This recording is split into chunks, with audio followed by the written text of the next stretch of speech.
Eagles Entertainment. The journey to the draft is driven by AAA. AAA, roadside is their strong side. Make AAA a part of your game day today. AAA, go ahead. With the 25th pick in the NFL Draft, the Philadelphia Eagles select. You're listening to the Journey to the Draft podcast, driven by AAA.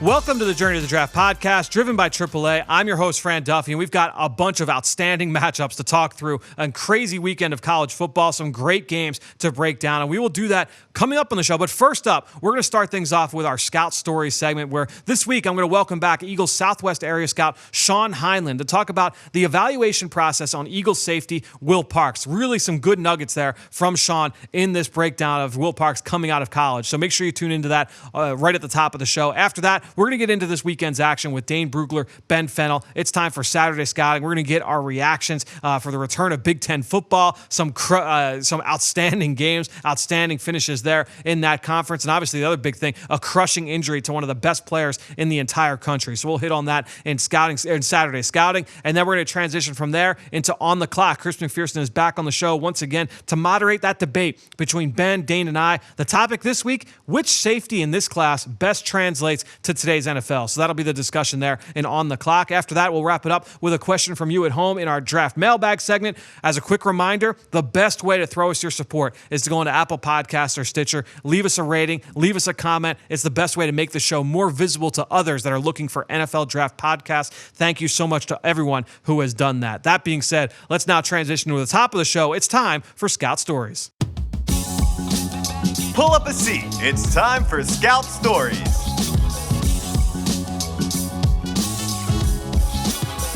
Well, joining us here on the Journey to the Draft podcast, driven by AAA, to talk about Eagles safety Will Parks, is Eagles Southwest area scout Shawn Heinlen. Shawn, thanks so much for joining us here on the show, man. Thanks, Fran. I appreciate it. So let's talk through Will Parks, who was, I believe, a sixth-round pick out of Arizona by the Denver Broncos, a Philly kid, goes out west to play out there. Interested to kind of get your thoughts and your memories of evaluating him when he was with the Wildcats and just any kind of exposures you had to him during the pre-draft process.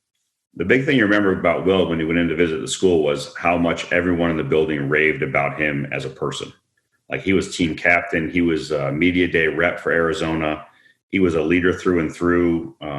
He wasn't going to take a backseat to anyone. He had that Philly toughness, and he brought it out west, and it had everyone's ultimate respect because he was seen as the tough guy, but he was also really likable. So you'd have to rein him in at times because he wanted to work so hard. And they said he was the hardest working kid on the team, but he was so genuine to who he was and had such a great approach to football that everyone respected him and looked up to him. And it showed on the field as well. I mean, he was the toughest. He was flying around. He was everywhere every time you watch tape. Help me separate that for our listeners, because I feel like, when you talk about like character and like off the field stuff, it's such a gray area and it's such an overarching like umbrella term. Fans, they can go and they can watch every interview a guy does on the internet. They can go watch every media exposure. You talked about he was the guy that represented them, at media day. Right. When the fans go and listen to that, how do you separate like that, what the guy is away from the field versus like football character, and what are the two things what are the things that go in each of those buckets? Right. There's personal character and football character. Personal character is how they handle themselves away from the building, who they associate with, their family, those types of things. Does he get into trouble? Does he like to go out at night? Is he usually studying? Is he doing extra community work? Those are personal character things that we look for. The football character things are, what is he like in the building? Is he watching extra film? How does he commingle in the locker room? What does he like to teammates? How are his work habits? How important is football to him? Those are the football characteristics that we look at, and you try and differentiate the two because sometimes they can be polar opposites. Right. And that's the thing that I feel like a lot of people miss on from the outside is that they don't get that information. Like, you can go up and you can look up all that stuff and get a sense of the personal character, but the football character, and that makes or breaks guys every single year in the NFL and in college. Big time recruits that go from high school to college is the same kind of deal. Absolutely. I worked for Marv Levy for a little while in Buffalo, and he used to say, don't confuse personality with character. And that's an important thing. Some guys, you may not vibe with on a personality, but it doesn't mean that they're bad people or that they don't have football character. obviously they had the era of the bickering Bills that went to the 4 Super Bowls, and that's where he got it from. It was, the personalities were all over the board on that team, but they all had the football character makeup to be championship level teams. So that was something that always stuck with me when he talked about that was actually dig down and find out what this guy's about. Every time you look at a prospect, like what is important to him? Like how important is football? How important are things outside the building? And don't confuse the two different things. I love that. And then the last thing I want to hit you on with Will, my guess is when you first started, when you were in Buffalo, that things were a little bit different with a guy like Will would have been seen a little bit differently then as he is now, because back then I feel like the word tweener was thrown out with all those guys who were like, is he a linebacker? Is he a safety? Right. Now it's like, well, look, like this guy can come in and, he could, with positionless football, he can do a number of different roles. How do you kind of evaluate those kind of players now in today's league? That was the thing back then is you had that term box safety, and now that box safety's turned into that tweener nickel linebacker type player. It's just the evolution of the game. You just got to continue to evolve in your evaluations as the game itself evolves. As college changes every year and they go to more and more spread, and you see Alabama putting up 700 yards this week and giving up 600 yards, and Florida versus A&M both going over 500 yards. The game's changed a little bit, and as it changes at our level to follow it, you just have to change what you're looking for as far as players to fit those certain roles on your roster. What time of year do you usually spend kind of like doing that self-reflection? Is that like a May, June kind of deal? Absolutely. That's where you start looking back, and then you'll do it. I'll look back at guys from 3 years ago in the off season, because now they've played a few years in the NFL, and now you can kind of see where they actually fell into and where they developed into what type of role in the league to see where your vision for that player was when you saw them coming out. That makes sense. Well, Shawn, dude, thanks so much once again here for joining us to talk about Will Parks. Thanks so much. Hope to see you soon, man. Thanks for joining us on the Journey to the Draft podcast. I appreciate it. Hope to see you soon. So really two big takeaways there from Shawn. Really outstanding stuff, outstanding insight into Will Parks when he was coming out of Arizona. I loved the quote there from Marv Levy. Don't confuse personality with character. And then just Shawn diving into the difference between personal character and football character. And that's why, it is such a gray area with us on the outside, because we obviously don't have access to all the information that scouts do. That's really the big thing that area scouts are trying to dig into is the character, what the guy is like off the field, the mental makeup, the wiring. Those are all the terms that get thrown around, all the buzzwords, right? And I think when you look at area scouts, that's the big thing that they always want to get kind of into the nitty-gritty on. I remember talking with Jim Nagy, the executive director of the Reese's Senior Bowl. We had him on the show, I think it was last year, and he talked about, his time as an area scout. And he would always say, look, so many guys in the building, you talk about coaches and executives, they're going to watch the film. They're going to get their thoughts on the film. Nobody in the building is going to have the insight, is going to have the boots on the ground, is going to have talked to as many sources about this kid off the field as me. So as an area scout, that's really where I want to kind of hang my hat on. And it is the toughest part to nail down. It is very, very difficult to project what's in a guy's mind, what's in a guy's heart moving forward into the NFL. And as we've talked about, we talk about all the time, that's where the busts happen. That's where the mistakes happen. And I wouldn't even necessarily say mistakes. I would say that the guys that don't work out, more often than not, it's because of that. And so I think when you talk about that topic, to me, it's so important. I was really glad that Shawn jumped into it. Like I said, I love that quote there from Marv Levy. Do not confuse personality with character. It's really, really good stuff there. And then the other big thing, obviously, is positionless players versus tweeners. And just, Shawn talking about how you kind of have to evolve as the game evolves. You have to adjust your eyes and your level of thinking to what you're seeing on the film and around the NFL, understanding what's working around the NFL. I think a lot of the best teams, the best organizations, really try and make sure not just that your pro scouts get cross-trained with college and make sure that they have their eyes tuned into what's coming out of the college level, but you need your college scouts to have an understanding of what's playing in the league right now. And some of those changes, they might happen over the course of a decade, right? You transition to spread offenses and the loss of the fullback and stuff like that. But then having an understanding of what's happening from year to year. What are some of the trends that we're starting to see at certain positions over a 2 and 3 year span for some guys that are college area scouts for a decade plus, they weren't on the pro side now for 10 plus years. Well, now the things have changed around the NFL. So the best teams have ways to be able to make sure that those guys are constantly up to speed on what to look for at every single position. So I loved hearing all of that with Shawn. All right, let's now transition to this weekend's action. Let's get into Ben Fennell, Dane Brugler, our takeaways from this week in college football and Saturday scouting. It's time for Saturday scouting.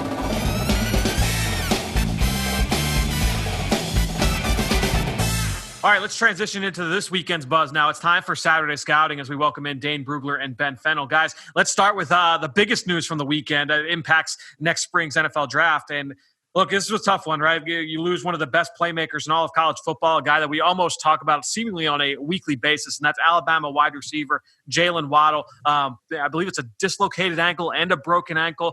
Nick Saban came out on Monday and said that it was successful surgery, which is good. That's a good first step. As we talk about this now, obviously, not only does Alabama, a national title contender, lose one of their best playmakers, but the NFL draft, if he were to declare, because he is only a junior still, so he could go back to school if he wanted, could potentially be affected with one of their best playmakers in the country. So we'll start there. Dane, let's go to you first. How much could this injury impact his stock if he were to declare for this draft?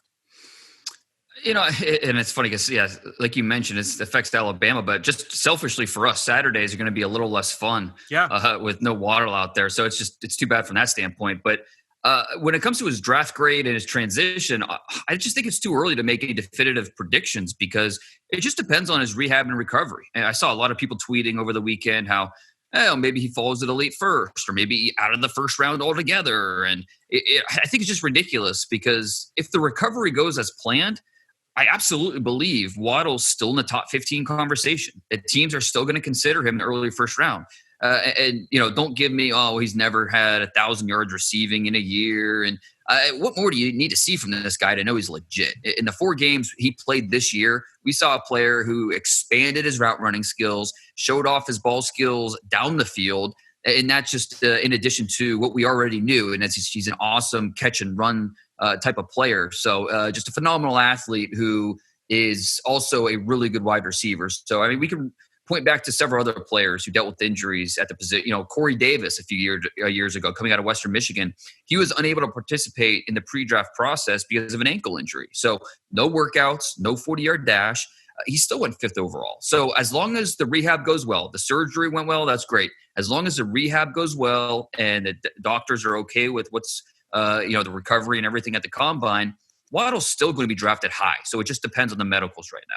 And not to mention, you mentioned Corey Davis in that 2017 draft. Who were the other guys that all 3 went in the top 10? Mike Williams was coming off the neck injury. He couldn't go through the whole pre-draft process. And John Ross was all kinds of banged up as well throughout the course of his college career. He still goes in the top 10. So I think the NFL has shown, look, if you're a playmaker, as long as there's no proof of complications, you look at his teammate just last year, just this past spring, Tua Tagovailoa, still goes 5 overall, despite the fact that he had that gruesome injury last fall. So I would say, I would agree with you. It's too early to tell. Could we get some kind of word late in the process that there are complications there? Sure. But as of this point, as long as everything goes swimmingly, no reason to expect that it will sink much further. I almost feel like if he continued the season, I feel like there was more situations for his stock to take hits. Yeah. I feel like what he put on tape in these last 4 and 5 weeks really answered all those questions we wanted to see about his involvement as a true, Z or slot receiver in that offense. I loved his ability to win down the field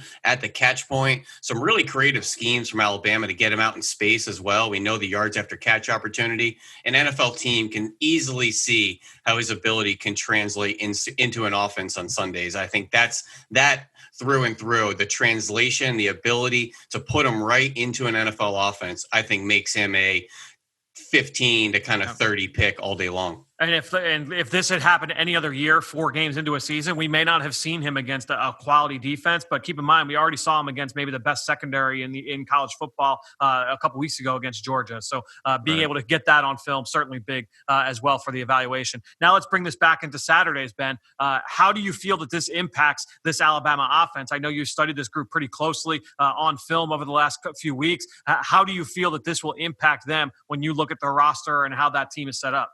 I don't feel like it's going to impact them a whole lot, to be honest with you. This is a team that's built through the inside out, through their offensive line. They have a really good foundation.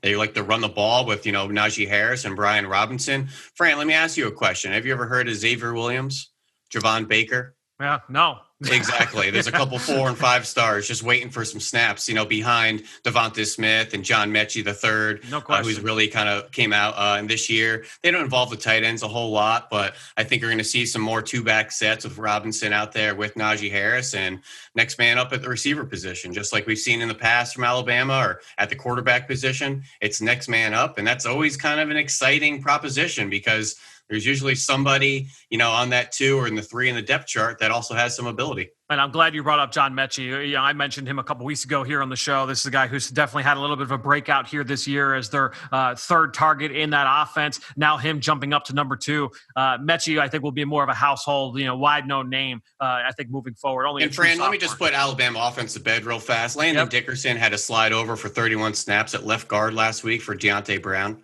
This guy has snaps in college football at left tackle, left guard, center, right guard, right tackle, nasty play demeanor, play style, and a pro-style offense. We don't talk enough about the interior offensive lineman at this point in the season, but Landon Dickerson, I've just become a huge fan of this kid on a week in, week out basis. Yeah, I could make a QB1 joke, but I don't want to. I'm sure that there's some kind of loose connection there. You keep bringing up Landon Dickerson every single week. I know you're a big fan of his game. Guys, let's get into this weekend's action now on the field, and we'll talk through our game balls and our standout players from the weekend. I'll kick things off for us here. I mean, Justin Fields, what more can you ask for, right? I guess he could have completed that one incomplete pass. He goes 20 of 21 against Nebraska, couple touchdowns, one more on the ground. 2 things that stood out to me. Number one, the command of the offense, which you love, right? I mean, this guy was in complete control in his second year of the offense, looked extremely comfortable, extremely confident. The one thing you don't love, you do have to credit that scheme. I think that they do a lot there to really kind of keep things wide open for the quarterback, and that certainly helps the production. But the command of the offense was outstanding. Number 2, and this is what really stood out to me watching Fields last year, is that when he is throwing off platform or throwing outside the pocket, he's on the money, man. I mean, his accuracy is really, really impressive when he has to play outside of structure. And I thought that showed up a little bit in this game. He was perfect outside the pocket. And I think that carries over to when you watch him, on the whole as well. That stood out to me watching him over the summer, and that carried through in this game against Nebraska. Justin Fields, an outstanding debut to kick things off here for 2020. How about off play action there, Fran? 8 for 8, 144 and a touchdown. Yep. I don't think we talk enough about how much this offense changed from Dwayne Haskins to Justin Fields. Haskins was a shotgun, point and shoot type of quarterback. Justin Fields is under center, multi-tight end stuff, a lot of turn your back to the defense, a lot of NFL style schemes. You see these 3-level stretch concepts off a play action boot, really pro style system that Ryan Day has designed up there. And while those tight ends aren't involved in the pass game a whole lot, they're on the field a ton, and that gets defenses to bulk up. And now we use the speed with our receivers on the outside. Really fun offense to watch. And like you had mentioned earlier, the scheme is obviously a very big aspect to Justin Fields' success. Yeah, and I mentioned this before, but when I studied Fields over the summer, I became more impressed with Ryan Day than I did Fields. And that's not taking anything away from Fields. It's more of a praise for Ryan Day and the scheme and the play calling. But you can't. It's hard not to be impressed with Fields because of everything that he brings, the confidence. He just seems in total control, and I think the accuracy was outstanding. Now it's going to get a little tougher this upcoming Saturday against Penn State.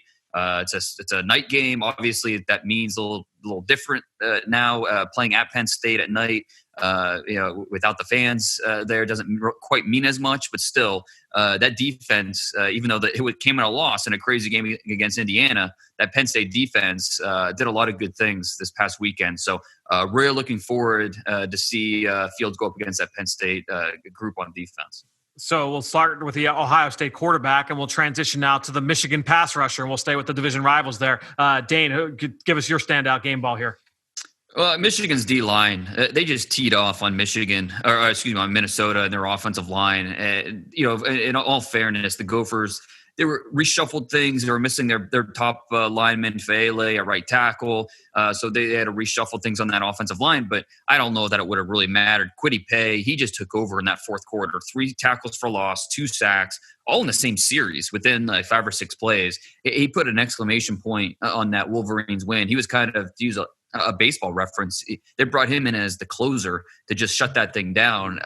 Pay was the only senior offense or defense to make the top 20 of my top 50 list in August. So, and I think he showed why, both as a pass rusher and as a run defender, stays low off the snap, plays with quickness, plays with strength, just a really impressive player. But I don't think you can talk about the Michigan defensive line without also mentioning Aiden Hutchinson. So that's why I said the Michigan defensive line as a whole, because both Pay and Hutchinson both balled out. I feel like I might be in the minority here, but Hutchinson's a first-round pick. Wow. He lines up everywhere on that defensive line, plays his tail off. He can be a battering ram with that upper body strength. He has the hands where he can stack and shed, but he also has the agile feet to work around blockers. He's 6'5", 280, brings such a diverse skill set that I think NFL teams are going to covet. He reminds me a little bit of Sam Hubbard out of Ohio State a couple years ago. But Kwity Paye, I was so impressed at how easily he was able to get to the high side and some of those speed rushes. He is 270 pounds and looks like he's in a Josh Uche type of package. He is short, squatty, but rocked up and very strong, but can win high side. He could slant into guards and win. I think he had 6 or 7 snaps lined up as nose tackle in their sub-package scheme. So a lot of positional versatility as well. Really good player. Both guys were really, really impressive. Hutchinson just looks like a guy that's going to go to the Baltimore Ravens in like the 3rd round and, be a really good player for a long time. Watching him over the summer, I was very impressed with him as well. Ben, who's got your game ball this week? Well, it goes Ohio State, Michigan, and right to the next powerhouse in college football, and that's the Brigham Young Cougars. The Cougars out there playing some really good ball. I think they're 5 or 6-0. Kind of a pedestrian game against Texas State, got up big in the first half. But Zach Wilson, it's about time we started talking about this kid. Yeah, another big performance, 18 of 24, 4 touchdowns, huge throw where he rolled out to the right and threw one seemingly across the entire field. I want to say every bit of 65 yards. But me and Fran had a chance to watch a bunch of his games last week. We both came away pretty impressed. And this kid, he's a smaller frame, a little bit of a thin type of body guy. He looks closer to like 6'1", 200, but he's listed 6'3", 210. Really good arm, really good zip, a whippy release, and the awkward arm angles. So many different platforms, so many different arm angles, so many different jump passes. And for lack of better words, because it's kind of recency stuff, Patrick Mahomes type of deliveries, under pressure, outside of structure, a lot of under center elements in the offense, really good vision, feet tied to his eyes really well. He's mobile, but he's smart. Kind of an average deep arm, but good placement and anticipation. Fran, how about those opposite hash throws, firing balls, opposite hash out routes, opposite hash go balls, a variety of really impressive throws. I saw him twice last year. I had mentioned the podcast a couple weeks ago. Back-to-back wins against USC and Tennessee. So if you think he's just playing some rollover Mountain West, Texas State teams each week, go watch Tennessee last year. At Tennessee, got the win, then played USC the next week, got the win again. It's about time we start talking about this kid because he's doing nothing but putting up big-time performances week in and week out. If he was not at BYU, if he was at Oklahoma, if he was at USC, if he was at Georgia, I think we'd be talking about him as a potential. Well, Fran, you put the perfect mindset into my mind when we were watching him because you said if Gardner Minshew is a starting quarterback in the NFL right now, Zach Wilson should be as well. And I think when you start to look at that, and who can be upgraded or what other quarterbacks are playing quarterback for their teams right now, Zach Wilson fits in the NFL. I'm going to be honest. He's everything you would hope that Baker, like everything that we hoped Baker Mayfield would be coming out of Oklahoma. I think Zach Wilson in the game. And again, I've only studied 2 games, so I have a lot more work to do on him. But in the 2 games that I studied just from this year, I like this kid is better decision maker. Yeah, routinely accurate, like consistently everything on the money. And that's the thing that stands out most to me is that, from all those different arm angles and, everything you're talking about, Ben, everything on the money. And that's what was like the Mahomes stuff to me was that, he doesn't have the arm that Mahomes does. So it's not the same thing. He's not as big as Mahomes. That's the difference. He is built like a Baker Mayfield, like a Gardner Minshew. He is undersized. But I think when you look at his accuracy from all areas, I mean, he's just really, really impressive. I'm really like legit excited to study more because I think that this guy belongs in that discussion at the top of the heap there. Quarterback. And big time credit to Kalani Sitake and that whole program. Yeah. And if anyone's been following what these independent teams have gone through over the summer with their schedules literally being decimated from top to bottom because it's strictly conference games throughout the rest of college football. Yep. So the fact they're even able to schedule games on a week-to-week basis, not a whole lot of prep for the opponents. Really impressive what this team has done collectively. Dane, you've studied him last year. Yeah, well, and he was banged up last year. That was a big part of, you throw on the Washington tape and you see an inconsistent performer, but you still saw the talent.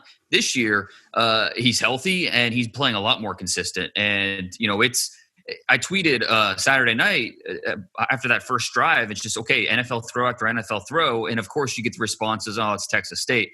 You don't need to have that elite competition to notice, NFL level throws, depending on where the placement is, where he is on the field, the concepts that, he's looking at, the quick release. And there's just so much about him that just, like you said, Fred, gets you excited about what he can do. So, the schedule is not going to get that much better. Boise State, San Diego State, they're coming up. Those are two quality opponents.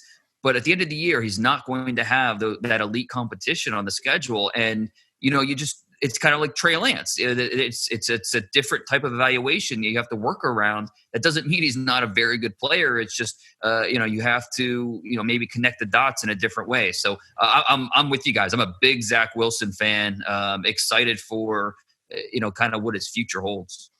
We went back and watched all of his picks, too, from last year. Because I think he threw like 8 picks or 9 picks last year. So I was interested to see, are there some themes that popped up? And there were a couple where the receiver fell down, a couple where he was hit as he threw. There were a couple he'd like to have back as well. But you mentioned he was banged up.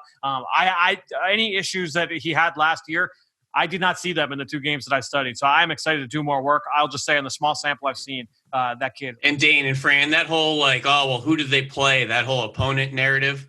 That never ends. That happens on Saturday with prospects. It happens on Sundays in the NFL, whether it's talking to Trevor Lawrence. Oh, you haven't played anybody in the ACC, or Aaron Rodgers put on a clinic yesterday. Oh, but it was against the Texans. So it's never good enough who these performers go against. And we talked about it in our scout stories a couple weeks ago when, scouting Carson Wentz at North Dakota State, those that you're looking at the guy that's making the plays. You're looking at the traits. You're not looking at the helmet. And I think this will be one good example of that. Guys, let's go our one play takeaway. Dane, I'll let you kick things off because this is a guy that I don't think we haven't talked about him necessarily on this show. This is a guy who transferred up from a smaller school up to the bigger competition. Give us your thoughts here on your one play takeaway for this week. Yeah, I went with Virginia's tight end, Tony Poljan. And, the underclassmen tight ends kind of command all the attention in this draft class. Kyle Pitts and Freiermuth and Brevin Jordan, on and on. It's not a very deep year for the seniors, but the guy who might be at the top among the seniors is Poljan.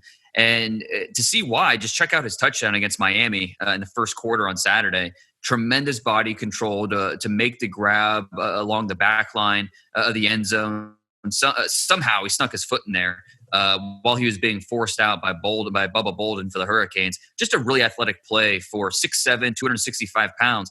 Came over from Central Michigan as a grad transfer. You can tell he's still learning the details of the position, his routes, the way he attacks the football. He was, being a quarterback in high school, it's still a transition for him moving to tight end. So this is a buy low situation.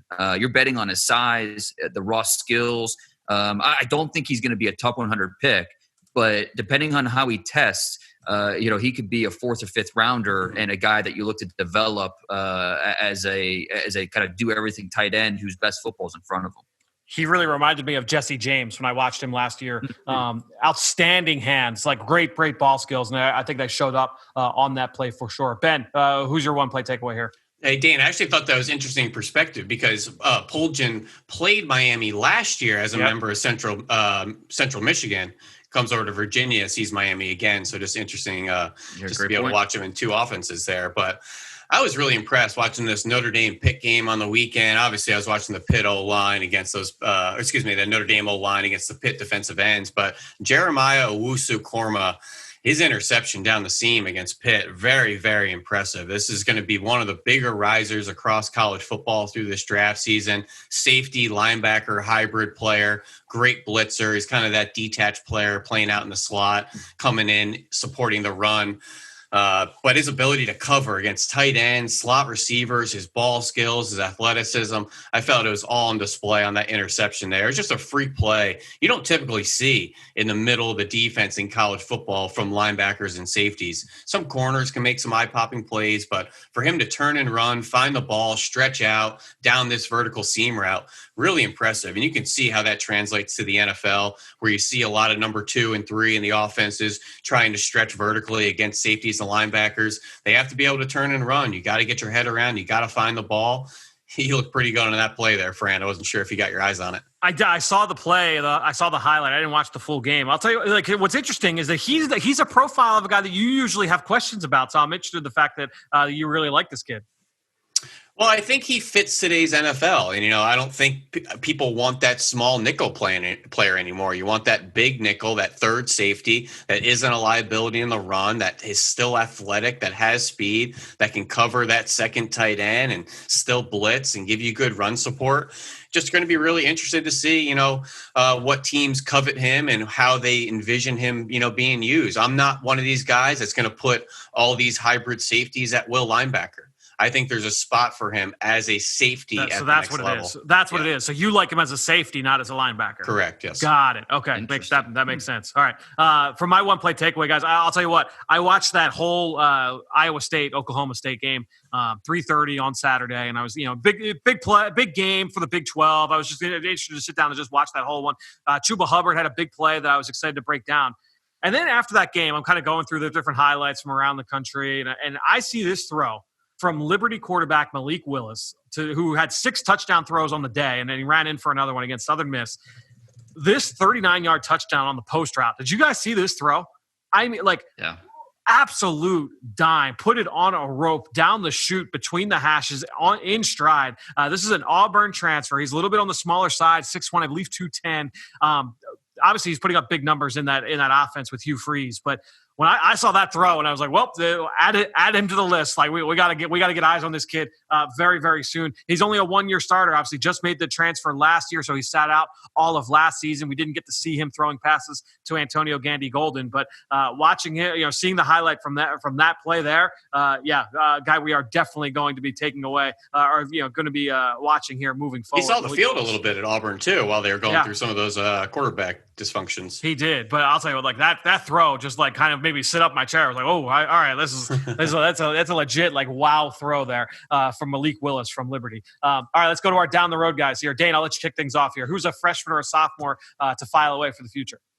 I got to go with Wisconsin's Graham Mertz. I mean, did you guys watch him on Friday night? Friday night? No, yeah, I go ahead. I did not watch the game. He so impressive. Redshirt freshman, and he's received a lot of hype because he had offers from Ohio State and some bigger programs, and he goes to Wisconsin. And the poise, the efficiency that he showed Friday night against Illinois was just fantastic. He finished 20-21. It's kind of like a Justin Fields line. 248 yards, 5 touchdowns. Tight end Jake Ferguson, also wanted to mention him because he had a great night. Showed why some scouts have a day 2 grade on him. He had a career best 7 catches, 72 yards, 3 scores. I get it. It's Illinois. I think the defense, Lovie Smith's defense, helped them out quite a bit with some support play, some bad reads. But Mertz looks like the real deal. There have been reports how he is tested positive for COVID, so that's something to monitor moving forward. With the Big Ten, he has to be out for 21 days, but hopefully he's healthy, especially because the Michigan matchup's coming up here in a few weeks. I want to see Wisconsin against Michigan with Graham Mertz on the field. That'll tell us a lot more about his skills as a quarterback, but based on one game, I'm buying in big time to Mertz. Ben, who's yours here? And it's worth noting that Mertz is only starting because the starting quarterback Jack Cohn is out indefinitely with foot surgery. Right. So he was not going to be the starter coming in as a young kid, but got thrusted in the lineup because of the injury. And I'll really quick stay in that Wisconsin game because they have an interesting defensive tackle, Keanu Benton, who's a true sophomore, put on the Ohio State game last year. I think it was the Big Ten championship game, and he was rocking some of the interior offensive linemen, Ohio State, Wyatt Davis, Josh Myers, whatever NFL prospects. He flashed. He comes back from a wrestling background as well, where I think he was a state champion, Division I runner-up at 285 pounds. He had a 48-2 record in wrestling in high school, which we absolutely love. But I would also not be remiss to mention B.J. Ogilari, defensive end at LSU. That may sound familiar. Aziz Ogilari. Georgia, that's right. It's his younger brother. He's over at LSU. 3 TFLs, 3 sacks over the weekend against South Carolina. True freshman. So B.J. Ojulari, defensive end LSU. Keanu Benton, interior defensive lineman at Wisconsin, who looks really good next to Isaiah Loudermilk, who is a really good kind of 1-2 punch there for Wisconsin. So for me, I'll stay in the Big Ten here, and I'm going to go with Michigan quarterback Joe Milton. Tough to not be impressed with this kid, right? I mean, huge kid. I mean, 6'5", 240 plus. Impressive athlete, quick release, really easy thrower of the football. We'll continue to watch him as the competition continues to grow here for him, but. I mean, in his first start, he's a redshirt junior. So this is a guy who's been there on campus for a while, or he's a redshirt sophomore, I should say. So, to me, I don't think we're going to be talking about him for next year's draft, but he is eligible. That being said, I can't imagine Milton's coming out after 1 year. The tools, though, very, very intriguing. I wasn't sure if you guys had any big takeaways, but I was impressed off the hoof with Joe Milton. They didn't ask him to do too much. No. They asked him to play within himself. They get the ball into the hands of all their weapons. Good to see Chris Evans back on the field. We even saw a lot of fullback action. So I thought he played controlled. He played very well within the confines of that offense. And so, you see he's a good sized kid. He moves well. Eager to see his development as the weeks go on, because it looks like he has all the traits. Tons of fun players, too. Ronnie Bell, receiver, seems like he's going to be the go-to guy with Nico Collins and Tariq Black and Peoples-Jones on their way out. And how about the running back? Zach Charbonnet was this close to being my down-the-road freak show. He's only a true sophomore. Hassan Haskins is a redshirt sophomore. A lot of talent around that young quarterback. Yeah, there were a couple big plays there that certainly were one play takeaway worthy for sure. All right, guys, let's go to our last category here, and that's our film room recap. Ben, I'll let you kick things off. Who's the guy that we've studied on film over the last week that has really caught your eye? Well, 2 guys are kind of worth talking about. They have the best pressure win rate in college football last weekend. They're on the same team, and that's Shaka Toney and Jason. Is it Owe? Are we going Jason Owe? Owe. Mm-hmm. Yep. So each with very, very productive days in their unfortunate overtime loss against Indiana over the weekend. But Shaka Toney had 2 sacks in the fourth quarter, I think on back-to-back plays. And just for the quick profile, this is an undersized edge rusher. He's about 6'3", 236, flies off the ball, great first step, can bend and flatten at the top of the rush, works in some spin moves. He's small. He can get mauled in the run game, but the second teams are falling from behind, and he gets to pin his ears back. He turns it on in the fourth quarter. And just like we were talking about Kwity Paye earlier being the closer, that's kind of Shaka Toney. And then Jason Owe, he had 9 QB pressures against Indiana, no sacks. But this guy looks very technical with his hands, can win inside, outside, through you. He's long. And the second he gets a clear path, Fran, he has serious closing speed and burst. And it was fun to watch him chase Michael Penix out of the pocket. Didn't get to him, but you can see the impact on the quarterback. He's a little stiff-hipped. I don't think he's going to be a guy that's going to be able to consistently get the side edge against tackles, but that's okay. If he can really perfect those inside moves, the speed to power moves, and just be a great, relentless pursuit player, because Fran, we love guys that just chase the quarterbacks, and so many plays are made in the NFL with effort and intensity, not always speed and skill. So the fact that he's every bit of 6'5", 250, whatever, with a very impressive athletic profile. Shaka Toney, Jason Owe, they're playing Ohio State next week. I want to see them go up against Thayer Munford and, Justin Fields at quarterback. It's going to be a really fun matchup. I was really happy to hear you say that Owe was impressive in the opener, because he's a guy, obviously, we've talked about him on the podcast. This guy's just an impressive physical specimen at the position. Let's stay along the defensive line. Dane, who is your film and recap here? I went with Joe Tryon. Again, I'm working through all these opt-outs. Another one who I wish we saw more of at the college level. Basically a one-year starter. He's a guy that he looks like an action figure. He looks the part. He's well built, good muscle definition. He's a very good athlete on his feet, so he can play in reverse as rushing off the edge, get upfield as well. So you see the long arms. He can lock out versus the run, or he can keep blockers away from his body at the top of his rush. He's a heavy tackler, strikes through his target. Chris Peterson says he has the mental makeup that you want, but just not a very refined player at this point. He's not a power rusher, doesn't consistently create movement at the point of attack. He plays a little tall, and he doesn't really play. He's not very bendy, which you want to see from a lot of pass rushers. So I think there's so much ability with him. He has a chance to be a top 40 guy because there's so much talent there. It's just some of it's unrealized talent. Reminds me a lot of Marcus Davenport, who of course was a top 15 pick to the Saints. I don't know. There's a lot to like about him. I just wasn't completely sold because I wish we could have seen more, but he has enough traits where, I'm very, very interested if I can get him at the right price. Where do you separate him and maybe a Bradley Anae that came out of Utah last year? I think ended up being a 4th-round pick to the Cowboys. Also kind of a stiff-hipped, guy, not really a speed rusher around the edge, but likes to win with his hands and inside moves. Where do you kind of see the difference there? I think Tryon's just much more impressive physically. More toolsy, yeah. Yeah, he like I said, he looks the part. He has the definition. He has the length that you want, and he's quick off the snap. He accelerates really, really well for a 265-pounder. And you see that they do a lot of loops and stunts and things like that in that defense. So if he has the ability to use that slap or that swipe, he can pry through the gap or clear obstacles from his rush path. I don't think he's as savvy as Bradley Anae was. But the thing is you hope that he gets there, because if he does, you've got a starting caliber defensive end pass rusher in the NFL.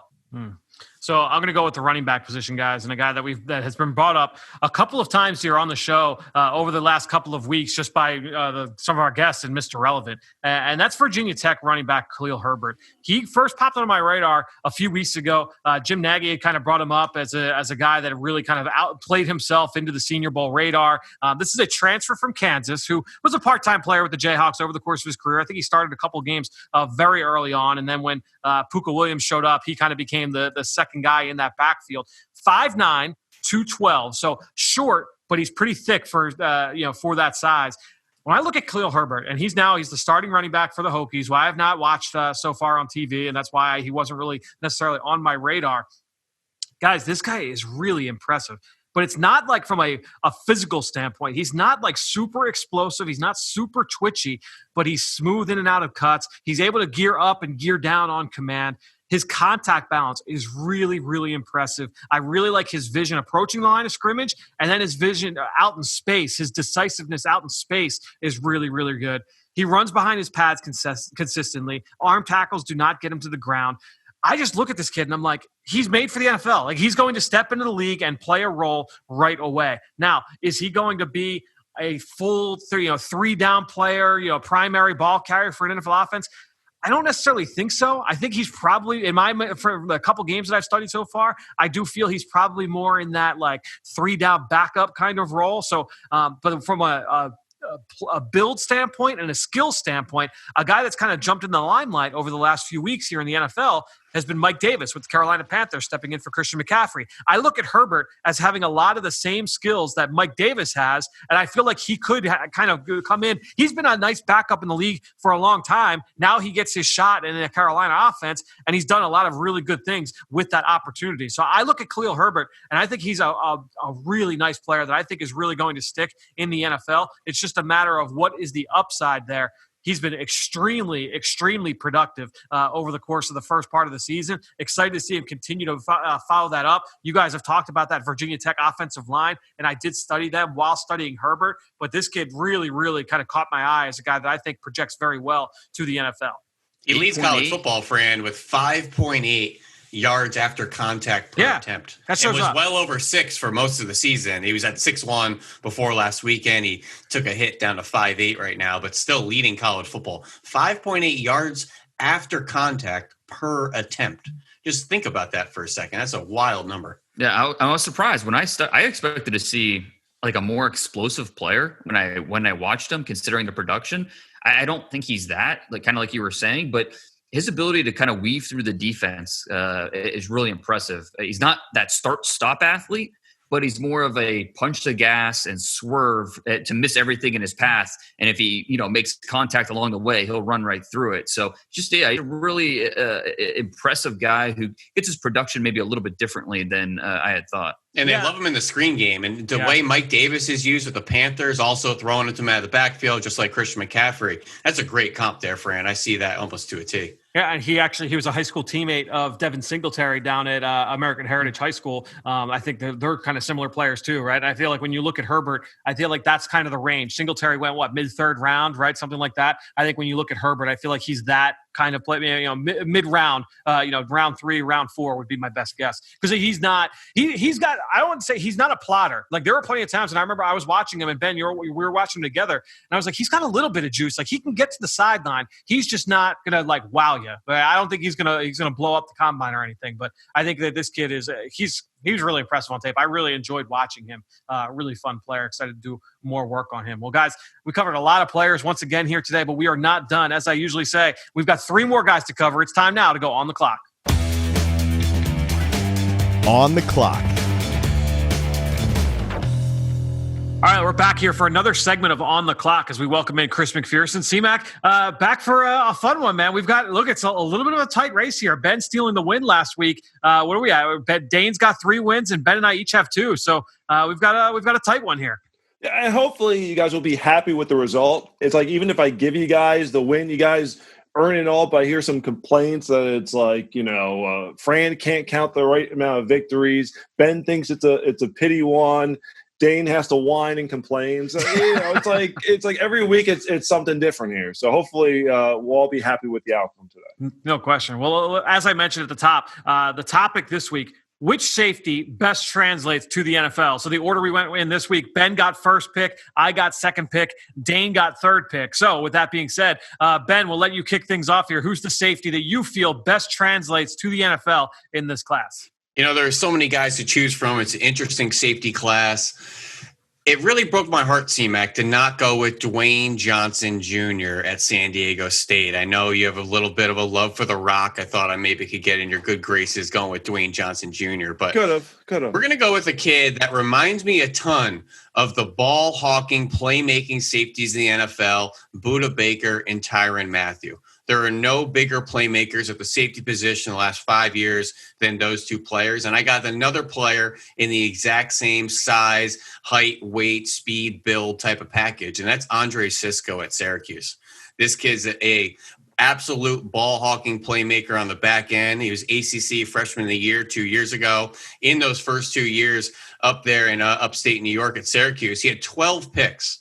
14 PBUs in his first 2 seasons. He showed up on the freak list this past year for running 4.33. He reminds me a lot of that Tyrann Mathieu and Budda Baker style of safety, where they maybe are a little bit undersized, but they just seem to have a great natural instinct for getting the ball back. Whether it's sticking your hat in the run game and forcing a fumble, shedding a block on the perimeter, getting your hands in the passing lane, or maybe just, hawking a ball down the field with some range and reading the quarterback's eyes. Occasionally, he gambles at times. He's a bit of a risk taker.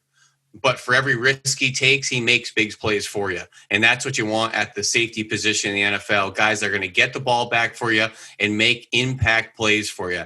And that's Andre Cisco out of Syracuse. That's a strong opening statement. Dane, any counter arguments? Cisco's a very good player, and you can't disagree with the production on paper, although I will say a lot of his picks I thought were maybe gift-wrapped, where, bad plays and things like that. But he deserves credit for making the play. Also worth noting that he did suffer an ACL injury, so that is a part of his evaluation as well. A recent ACL injury. Yes. Okay. Yes. All right. He just opted out, seemed like the rest of the season. I believe he tore his ACL is it 3 weeks ago now, 3 or 4 weeks ago now? Yeah, late September. Yep. But that just means he has a chip on his shoulder now, C-Mac. So now he's just looking to kind of rally and come back even more than we're expecting out of Cisco. Yeah, a chip on his shoulder and missing tendons in his knee. Hey, wherever those chips are, all right? Yeah, just take the chip out of the knee, put it right on the shoulder, and he's good.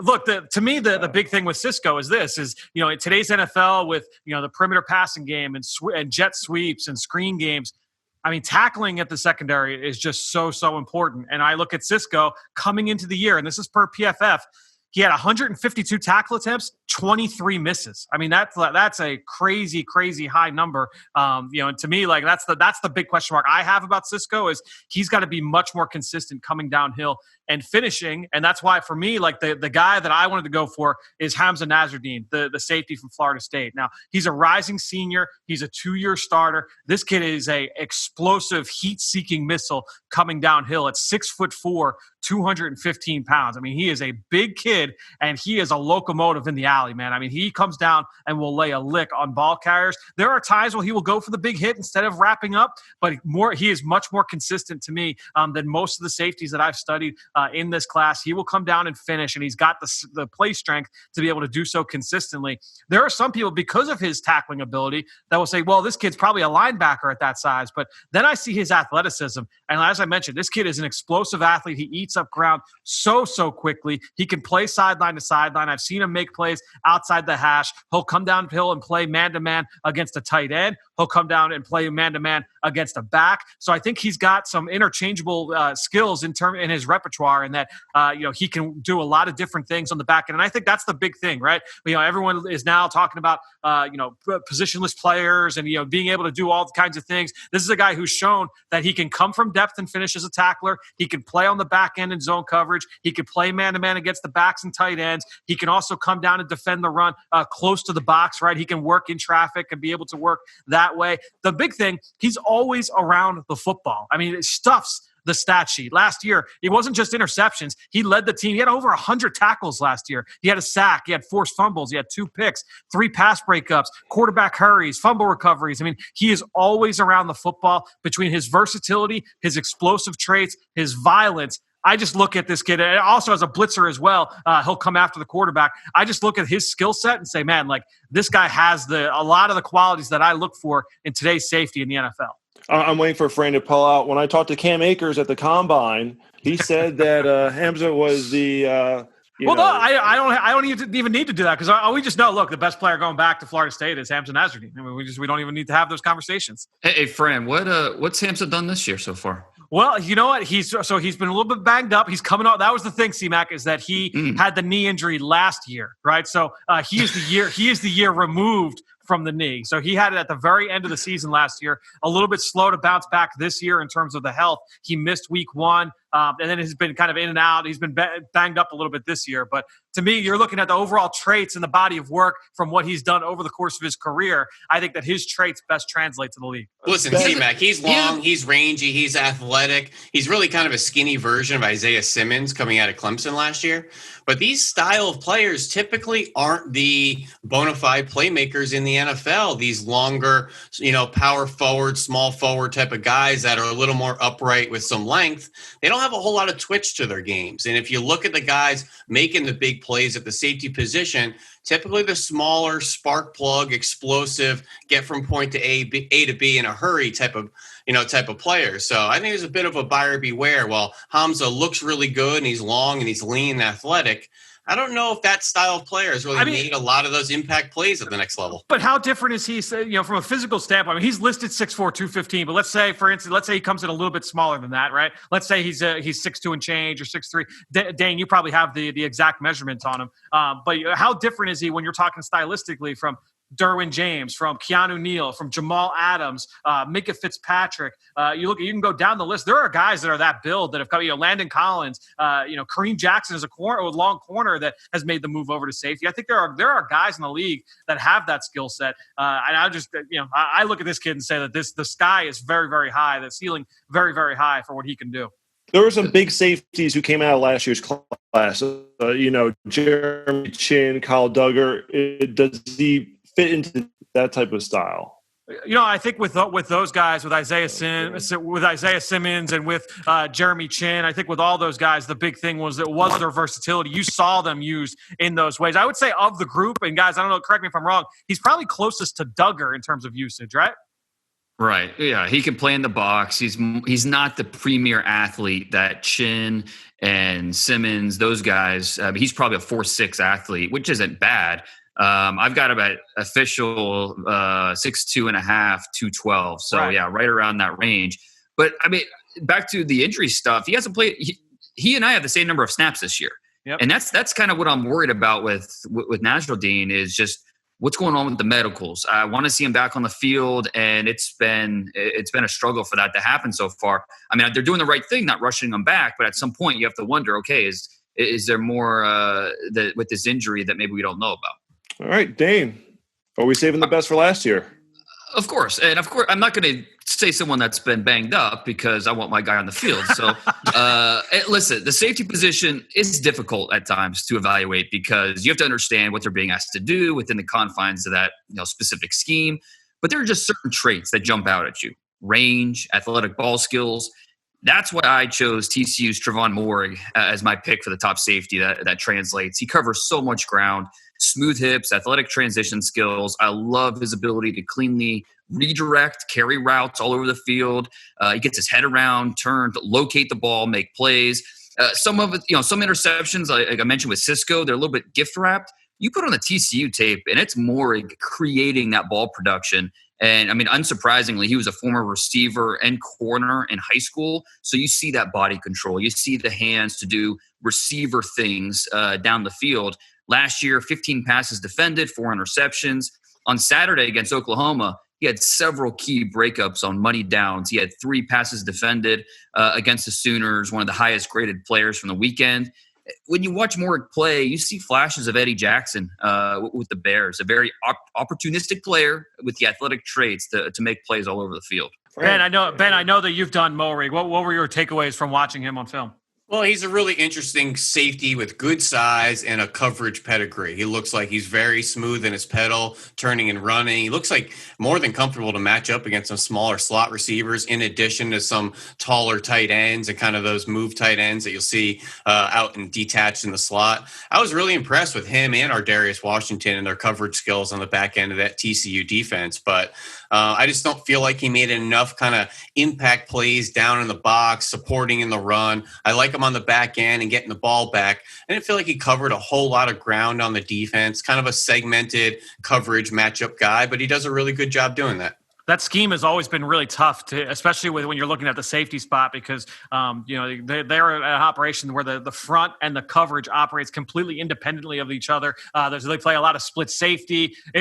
You have to watch like 6, 7, 8 games of TCU to really get a sense of those guys. He really is that kind of prototypical big nickel, though. He's down in that nickel position often. He really does fit what the NFL is looking for, that bigger nickel position at the next level.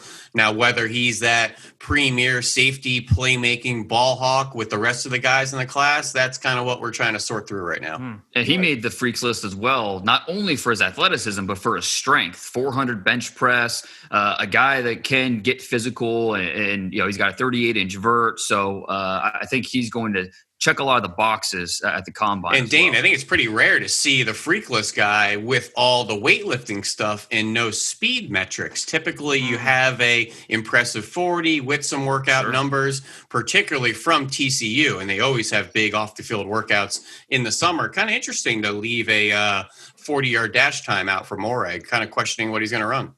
But watching him, I mean, I don't think did questionable speed ever enter your mind? I mean, he looks like he has range. He doesn't look like he's outmatched by receivers and coverage. I mean, I didn't think that speed was necessarily going to be. Now, I don't think he's a 4.3 guy. Right. But I don't think speed is going to be a weakness to his game.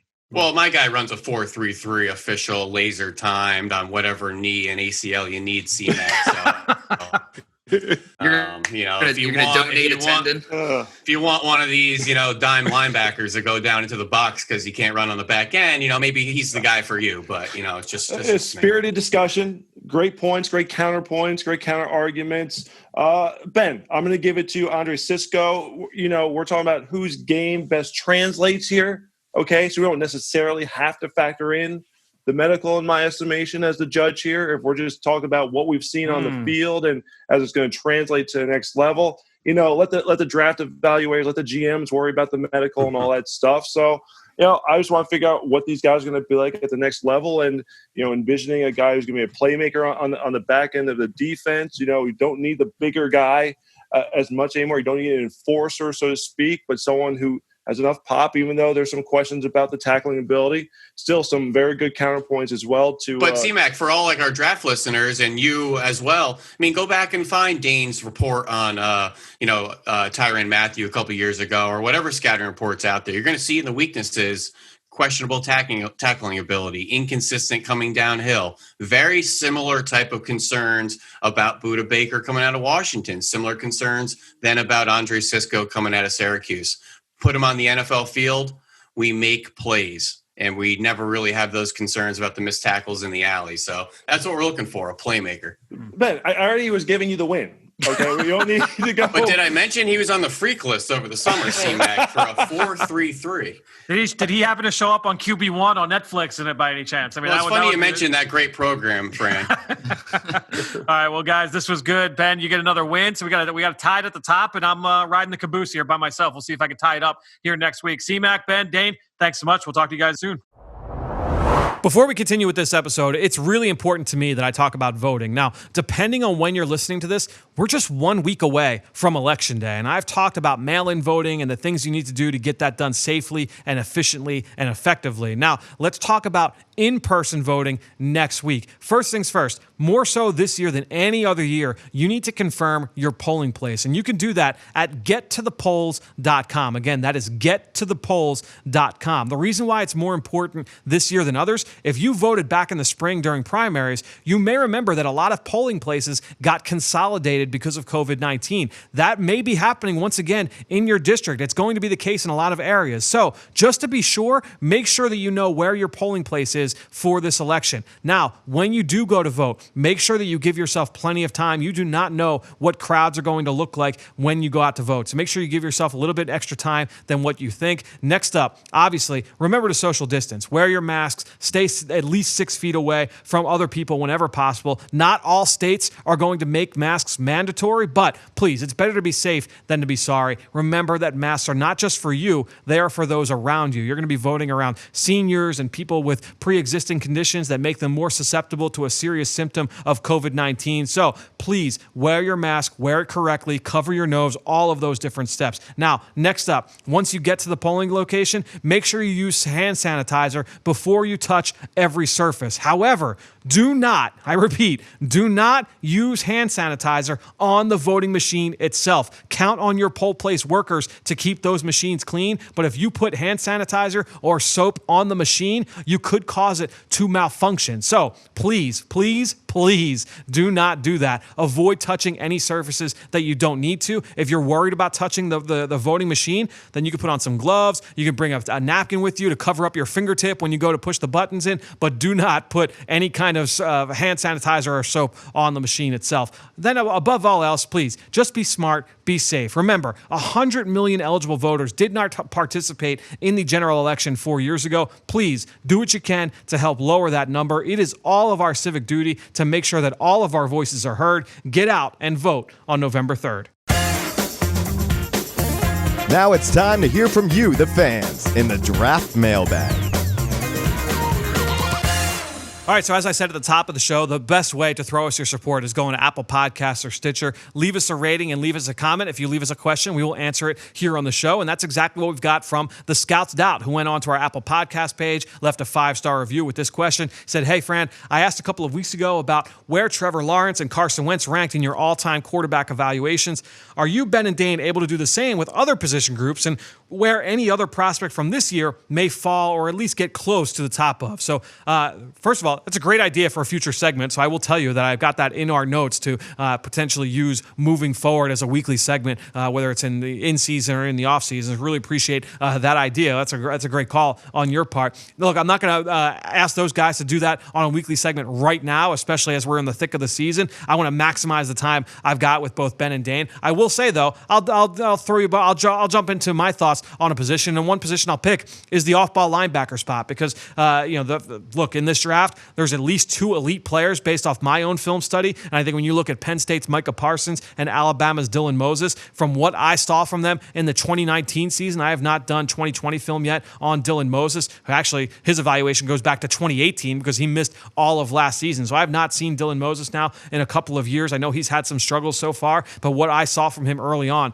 I mean, he looked outstanding. So just looking back over the course of the last 5-6 years at my off-ball linebackers, to me, one guy that was in a tier all by himself was Reuben Foster. And I think when you talk about what we talked about at the very top of the show in terms of character and things of that nature, obviously that came into account with Reuben Foster. But when you look about just the film, I mean, he was as elite gets at the linebacker spot. He was the total package at that position. So Reuben Foster was at the top of that for me. After that, I'd go with one bucket, and I'd put in these 5 players. All right, I would put Myles Jack, Devin Bush, Devin White, Reggie Ragland, and Roquan Smith. Now, Ragland is the oldest of that group. He was a few years back, and I would say if he were to come out this year, that he would be a one that I would have bumped down a little bit just because of the questions you had with him in the passing game. He still turned into a nice player, as a nice role player for the Kansas City Chiefs last year in their Super Bowl run, but I think when you look at his skill set coming out, that would have been the question I would have had with him. But since that point, I think you look at Jack, you look at Bush, White, Roquan, all those guys had all the athletic traits to be able to play in reverse and be able to be a matchup player in the passing game. I think the Myles Jack conversation is really interesting, and I think it